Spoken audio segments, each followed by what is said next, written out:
Good morning, ladies and gentlemen, and welcome to the Grampian Stages Rally here in, well, overcast Aberdeenshire for the penultimate round of the KNC Groundworks Scottish Rally Championship. We're waiting in stage 3 for the cars to arrive, but before they do, can I introduce you to my fellow compre, Mr. Andy Kelly, who is here prepared for the conditions, as you'll soon see when he arrives in front of you. Good morning. How are we doing today? I'm doing fine, but what's all this about? Is this a sort of bit of camouflage? Indeed. It's so they don't see me from the road there. Right. I tell you. They say you don't get them in the east. The midges are here. I think they must be in their holidays for the west this time.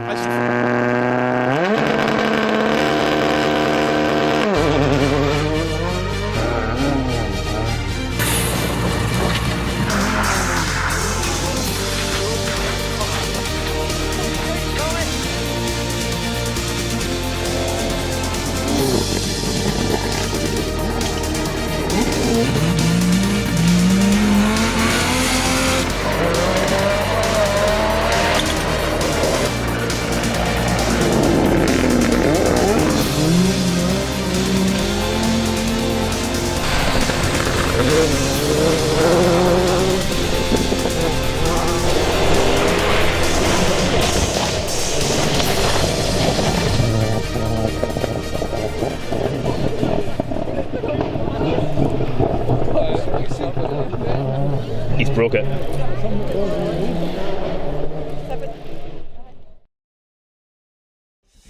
The Grampian is once again the penultimate round of the SRC season, and much like in the past, the fate of the championship title could be decided over its 6 stages.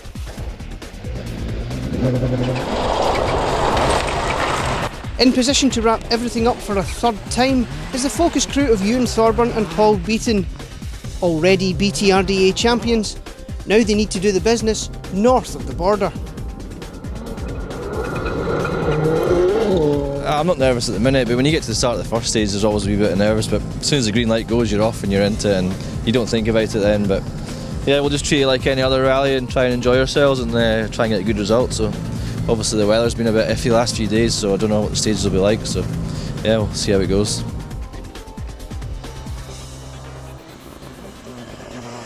Behind the GTS Focus is a collection of big names, all capable of spoiling the party should the championship leaders slip up. It's got an engine rebuild, refresh, so that's been it really. It's back to where it was hopefully, and it should be happy today and I'll be happier as well. And I noticed you've putting the band back together. You got Kirsty back in the hot seat. Yeah, Cameron's had a little baby girl. Congratulations, Cameron, and to all the family.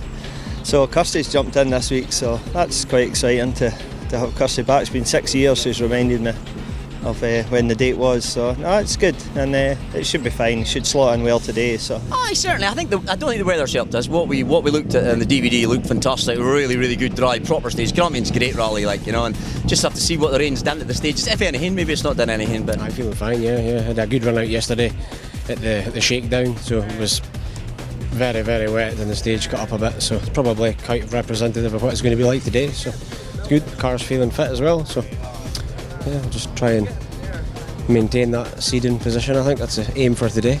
Stages will be good, it'll be slippy, but no, it'll be a bit of bullshit with the boys. Podium the aim again? It's got to be, is it? But the rallying's a funny business, you ken that.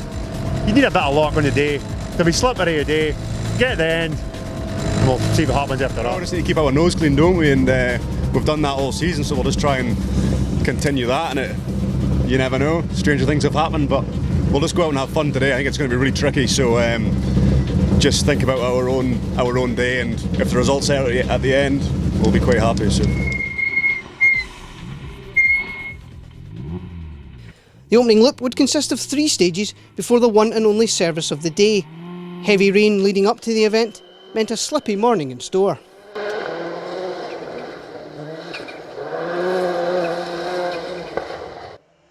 And it was a steady start for the Focus crew, second fastest in both Durris 1 and Fetteresso. The championship leaders headed into Drumtochty 11 seconds off the pace.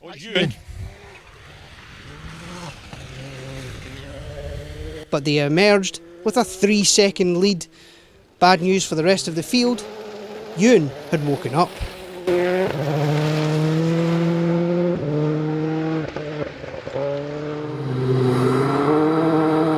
Keen to start the excitement early, Jock Armstrong and Kirsty Riddick had blasted into that 11-second lead after 2 stages. Heading into service, they were just 3 seconds back from the focus. Experienced man. Oh aye.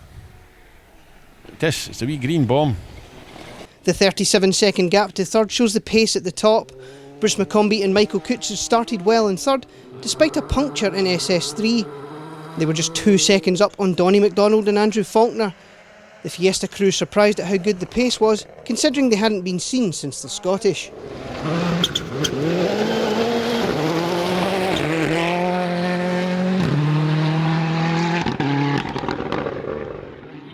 Another 7 seconds back came the I-20 of John Wink and Neil Shanks. John confessing to not listening properly in SS2 and receiving the silent treatment from Neil at the end of the stage.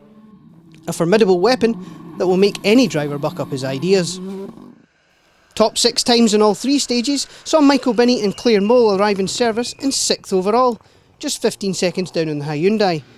The Mitsubishi top of Class 9 early on.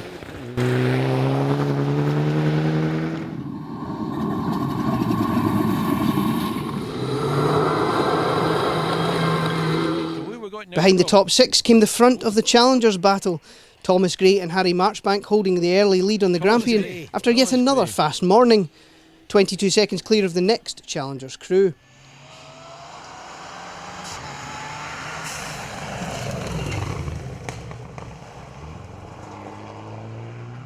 They were also keeping an eye on one of the sensations of the event. Stepping up from a Sunbeam into 4-wheel drive for the first time, Scott Beattie and Peredur Wynne Davis were absolutely flying in the ex-Freddie Milne Evo. 8th overall after 3 stages, the Evo crew were already a big topic of discussion in service.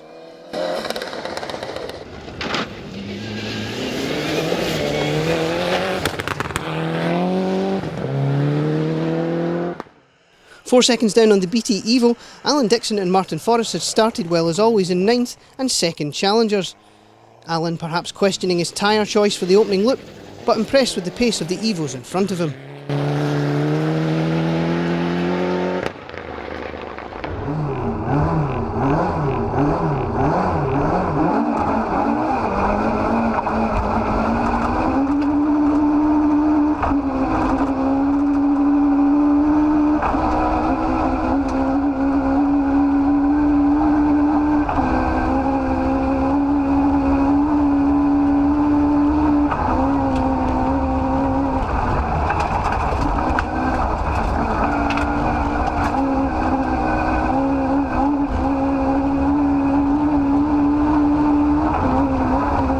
Just another 4 seconds back, Mark McCulloch and Michael Hendry rounded out the top 10 after 3 stages.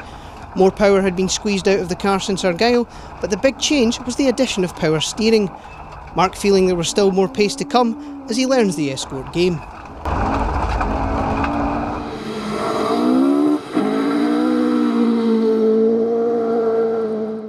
Just outside the top 10 was a gaggle of crews, all battling to find a way in. Duncan MacDonald and Neil Ross were sitting 11th after 3 stages and 2nd 2-wheel drive. The Escort just 1 second up on Keith Morris and Terry Mallon's Evo. One of the crews involved in the Challengers battle, Keith and Terry were on a fight back after an early puncture. Keithy Morris! Just another second back, Ian Baumgart and Sinclair Young had started steadily by their standards. The ultra-neat Ian not too happy in the slippery morning conditions. The Subaru crew were gearing up for a charge as the roads dried out. Amazingly, just another second back, Argyll 2-wheel drive winners Ian Wilson and Chris Williams had struggled over the morning loop after a puncture. The big Escort would be well wound up in the afternoon. Could they produce a similar fight back, like they did in Argyll?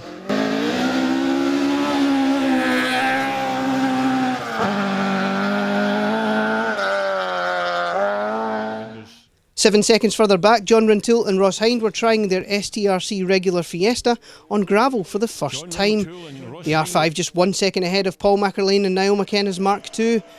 It was proving to be an inconsistent event for the Irish crew. an intermittent misfire holding them back.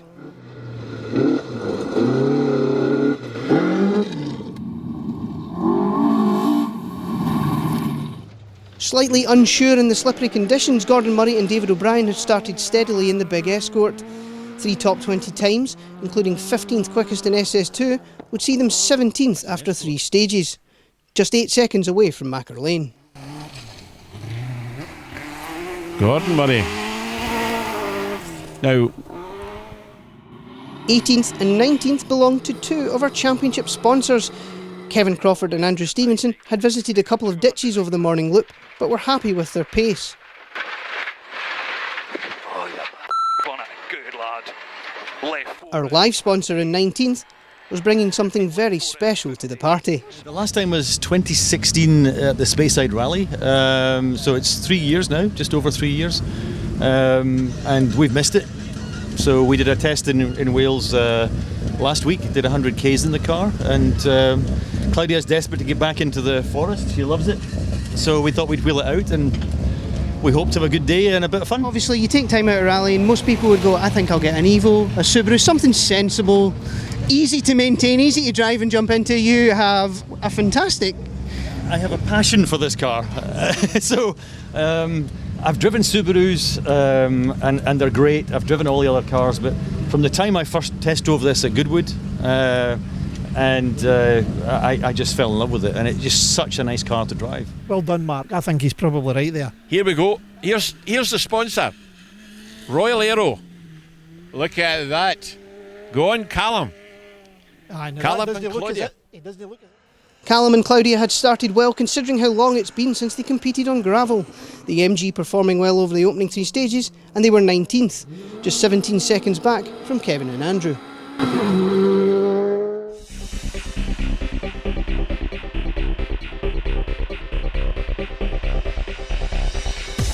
Yeah, obviously we had all that rain yesterday, so the stages looked pretty slippy, but when you come to it, the grip was actually pretty decent, so yeah, it was just bedding ourselves in. It's a bit of a, don't know what to do today, if you push or not and make a fool of yourself, so yeah, we bedded ourselves in a couple, and in the first couple, and that last one seemed to go better.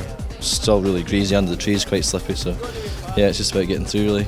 No, it was just alright. I think Ewan just had a slow start, but that's his normal, isn't it? So quite happy to be leading it, but better to leave it to right to the last stage drama, isn't it, and then win it. So we'll see. There's a bit to go. Quite changeable. Good to be there, and Kirsty's doing well today. She's picked up well. You know, she said this morning, I'm quite nervous about this, and I thought, really? But no, she's straight into it. Spot on. So quite a laugh. Yeah, it's been started off really risky, as I said to you, unbelievably risky. I don't think I was going to be that bad, but as the day's gone on, we've just I got back into it. It's been really enjoyable, like just what I was needing. So Harry, 3 down, 7th overall, first of the challengers. Thomas seems to be driving well, you seem to be doing well on the notes. Aye, absolutely. Just try to keep on the road. It is so slippy, and it's very changeable grip as well. So, aye, he's doing just fine. That's the plan today. So try and keep in front of the rest of the challengers. So it's a tough competition at the top though. Well, at the Scottish Cammy Fair came up to me and said, my pal Scott's bought this Evo and you need to watch out for him. So we knew you were quick in a sunbeam, but I didn't think it was going to be quite as soon. It's a really good car as well. Like it takes a lot of the driving out of it, but it's it seems to be going well. And did the techniques from a sunbeam to an Evo translate at all? Not really. I never used to left foot brake and try to get up to that with this as well, but probably not really doing it at all. So it's you're just carrying so much speed into the corners. Okay. Like sunbeam, you're still struggling to get up like hills, and this thing you struggle to get it stopped. So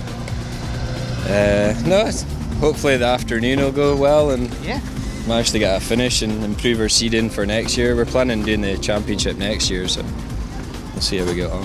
Aye, quite happy. I need to improve my driving a little bit, if I'm honest, but we're getting there slowly with the car. So you still find you're trying to use front wheel drive techniques sometimes? Aye, I'm just braking at the wrong places, like trying to brake mid corner, and I just need to get myself out of the way of doing that. But I'm still learning, so we'll get there.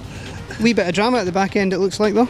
Yeah, just a bent link bar there. It didn't cost us any time in the stage end, so I'm sure the boys will fix it now. And a quick bleed of the brakes and we're good to go again.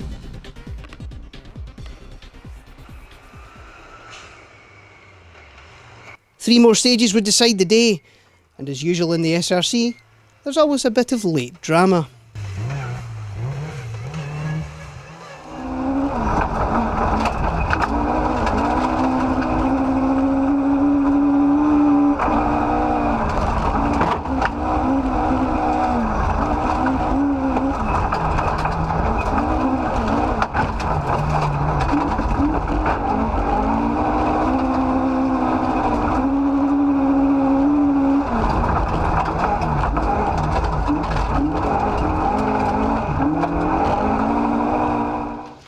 We would lose Mark McCulloch and Michael Hendry in SS6, their great drive ending with a broken half shaft.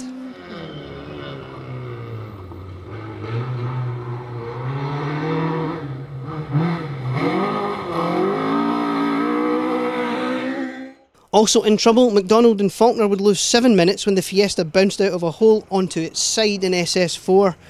They would continue on to the finish of the event in 26th overall, grabbing a third fastest time over the final test.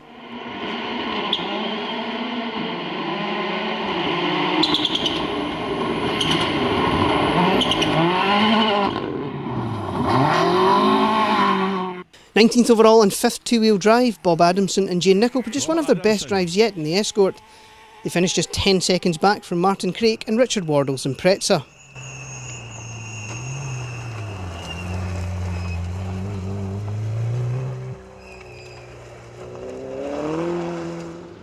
Experimenting throughout the day with left foot braking, Simon Hay and Callum Jaffrey grabbed 17th at the finish.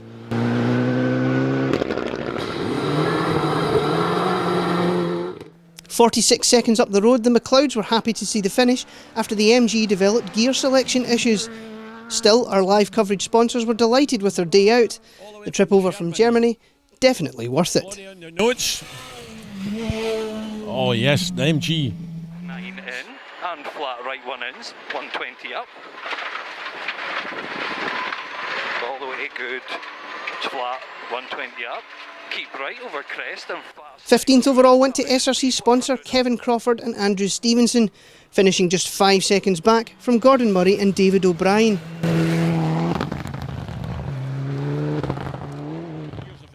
Fourth in the two-wheel drives, Gordon announced that the Grampian could be his last event. Having promised his family he would stop rallying when he became a pensioner. That happens in September. We'll see.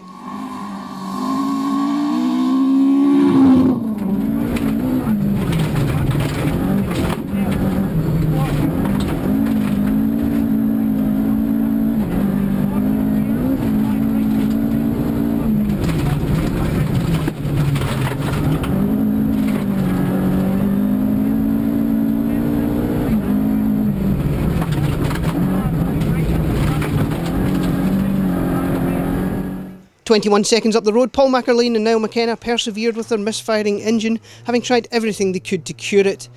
A spin didn't help matters, but they still grabbed third in the two-wheel drives.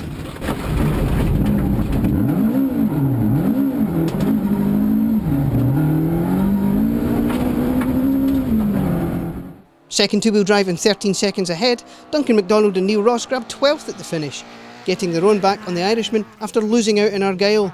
And they were just 5 seconds back from Rintoul and Hines' R5 Fiesta.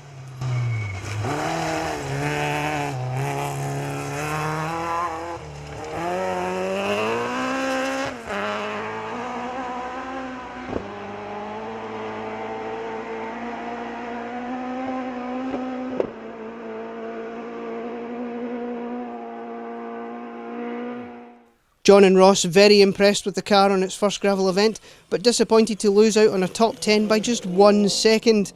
Comeback kings Ian Wilson and Chris Williams grabbed 10th, and the two-wheel drive win after another fight back. A Mark II battling an R5 and coming out on top. Doesn't get much better than that. Now this is the battle of the two-wheel drives, is it? Him and Mark. Oh, a lovely noise. Go on. I hope you heard that at home. Is that not a lovely noise?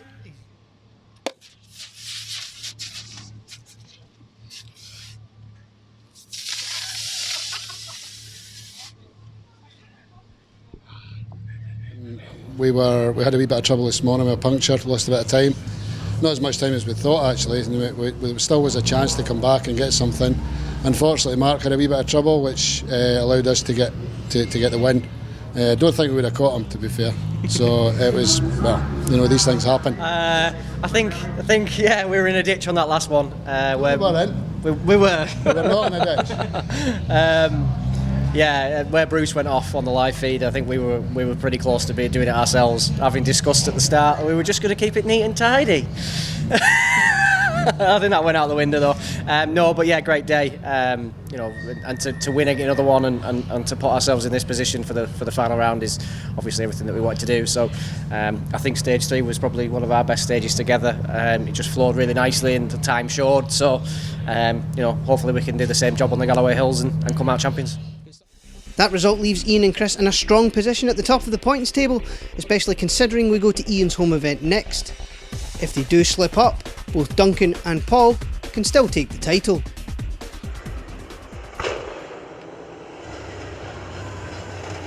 Ninth overall, Dixon and Forrest slipped to 4th in the Challengers battle at the end of the day, losing out on 8th to Baumgart and Young by just 5 seconds. The Impreza crew really stepping the pace up in the afternoon. The Challengers. We're taking shortcuts now. Aye, loss of concentration there. And after 12th after 3 stages, Keith Morris and Terry Mallon also put in a second half charge.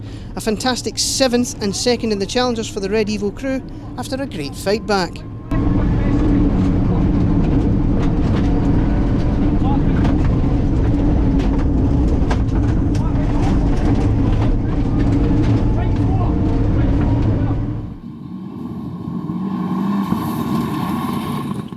Second in Class 9, 6th overall and a Challengers win. It was a great weekend for Thomas Gray and Harry Marchbank. Their pace on the MRF tyres opening a few eyes along the way. Thomas Gray.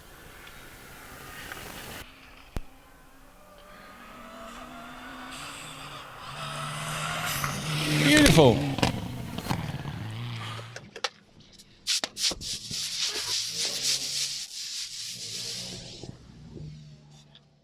Although he sits 3rd in the points, when drop scores are taken into account, Thomas only needs to finish in the top 11 to take the 2019 Challengers title at the Galloway Hills.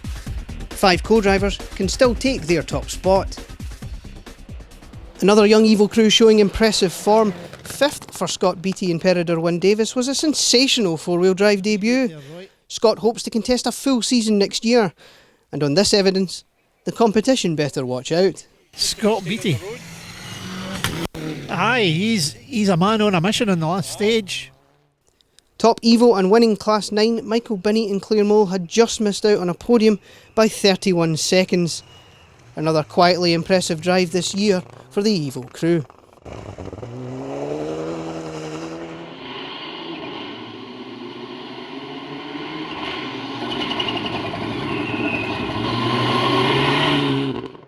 We've seen what happened to Donny in the battle for 3rd. Now McCombie and Coots are about to make a very public mistake.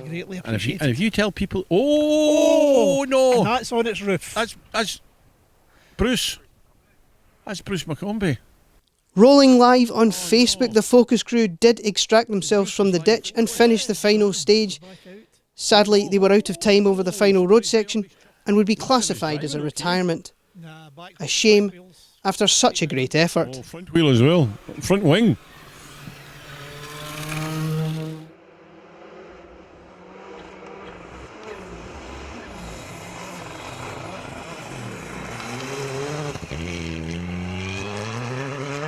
And that would leave Wink and Shanks in 3rd after a very good day.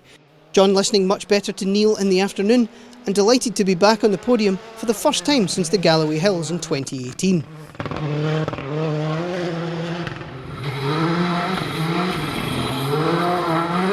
Yeah, I know it was a good battle with Bruce and all the others all day, so 4 seconds in it going into the last stage. We were pushing quite hard and we had our own problems in the stage as well, so I guess that's just what happens when you've got 2 people wanting the final step of the podium so badly, and Bruce was probably quicker all day anyway, but we were trying hard to close the gap. Really from stage 3 onwards we've been driving well. We were maybe a bit slow at the traps this morning, but picked it up in stage 3 and kind of pushed on the whole day, and we thought we'd blown it with the spin at the end of stage 6 there. And that's what it was. Okay, John wasn't going to tell me there. We're coming out the stage and kind of both a bit disappointed, thinking, oh well, we might have had a chance if no for that, but unfortunately it caught Bruce as well. So these things happen. It's, as you said, it's not the way we would have wanted a podium, but we'll take it. And the main thing is those guys are fine, and they managed to continue and get out the stages anyway. So it's no so bad.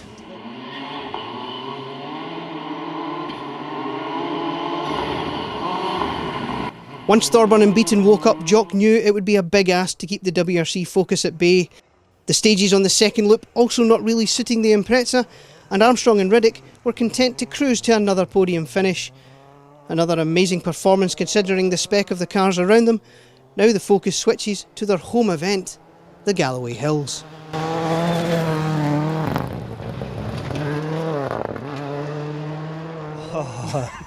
I thought this morning, really? Am I going that fast? But, obviously Ian just playing with me and turned up the wig and thought, oh well, maybe I haven't got it. But it was good today, and Kirsty came along today, and it was like one of those scenarios. I wonder if we're still going to work together, but she was fine. I totally read the notes, repeated anything we wanted to, and just the way you were thinking, she was thinking the same, so that was pretty surreal. So no, it was good, but still miss you, Cammy. Next month is the big one for you, the home event. What's the plans for that? Big plans, last Sunday night, I'm going to the pub every Sunday, and we're sampling some pies from various butchers round about for the end of the night, a bit of food, so that's kind of quite important. So I'm more worried about the pre-after part or the after rally part than the event itself, is it? The rally part is a big concern. The rallies for me, it's just somebody tells me where to go, do that, and get on with it. So it's like whatever. So no, it'll be good. And it being a longer event, I think I've got to enter the British Championship side of it and do the longer day, which will be good. You're out anyway, so you may as well, if you're getting your boots dirty, you may as well do it properly. So. And wrapping up the title in style, winning by 27 seconds, Thorburn and Beaton didn't put a foot wrong. BTRDA already won with an impressive collection of wins. Now they can say hello to the 2019 SRC Championship title, a unique achievement in British rallying.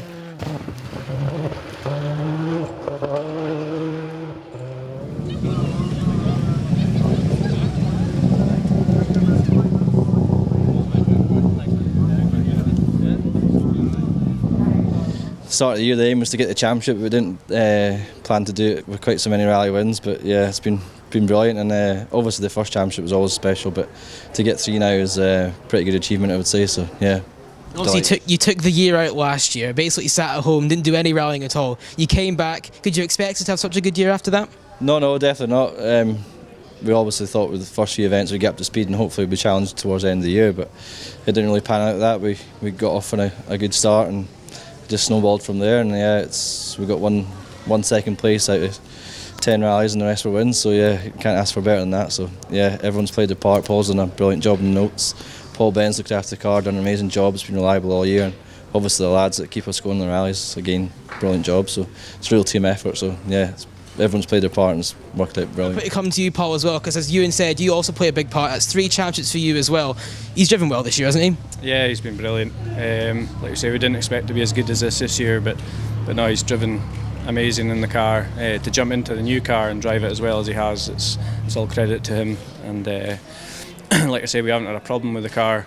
The team's done excellent, so we haven't had to really put a spanner on it. The boys have done well, kept us going in events, and Paul Ben Motorsport have kept it going in between events. So yeah, so we're pleased with everyone. So happy.